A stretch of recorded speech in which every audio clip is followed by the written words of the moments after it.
What's it all about? Well, for more, we are joined tonight from Washington by John Walsh. He is a senior associate on drug policy for the Washington Office on Latin America, which describes itself as a think tank advocacy group promoting human rights and democracy in Latin America. Welcome to the program.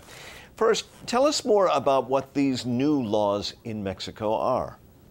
Well, essentially, they decriminalize possession for personal consumption across a range of illicit substances, whether it's marijuana or cocaine.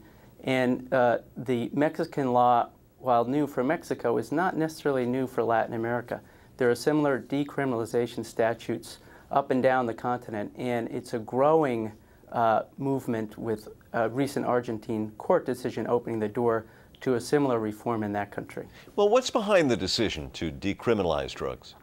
I think in Latin America, including Mexico, there's a fatigue with a model of zero tolerance that insists on criminal sanctions for even the smallest levels of use, including in private, and that it's a diversion of resources that could be better focused on fighting the drug cartels and large organized crime. In Latin America in general, there's a sense that when it comes to the drug war that the United States in particular has been pushing for the past several decades, the little guy always loses out, but the people with more power and more money never pay the price. And I think that's a lot of the motivation behind this as well. Officials in the United States have expressed concerns, and I'm wondering, what are they worried about?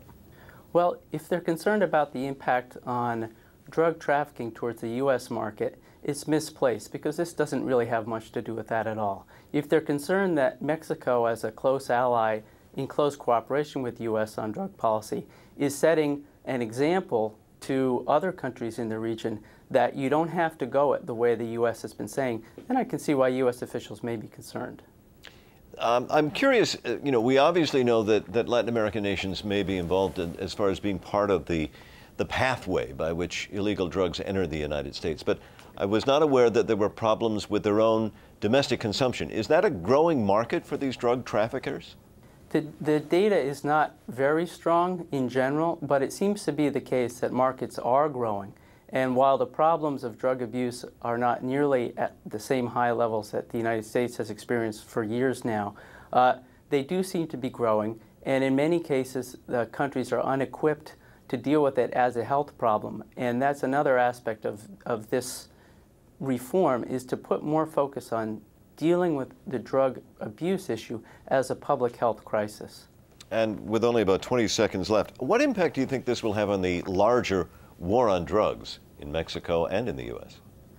Well, I think in the longer run, it's going to continue to help push the shift towards a more nuanced set of policies about how to deal with drug abuse by not criminalizing every last person and being able to focus resources with more public support on the real problems, which are crime and violence. In the medium and even short term, with regard to Mexican trafficking into the U.S., the big question is, what is the U.S. going to do to address its drug demand? And I think that's a legitimate question for Mexicans who know more than anybody else how that has affected them.